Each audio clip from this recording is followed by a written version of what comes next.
आपको एक प्यारा सा सोहर गिफ्ट कैसा लगा भैया कमेंट के जरूर बताओ जाए।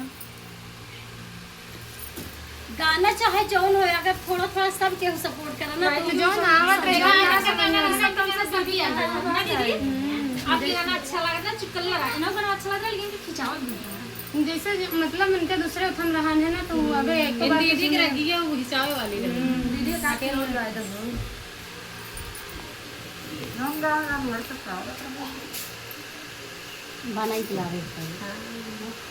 नहीं कि जो चीज दिन गा रही है मैं गाय दे सरवा वाला कल जन पे गावत रहो कौन सरवा तो सरम टूटा जाऊं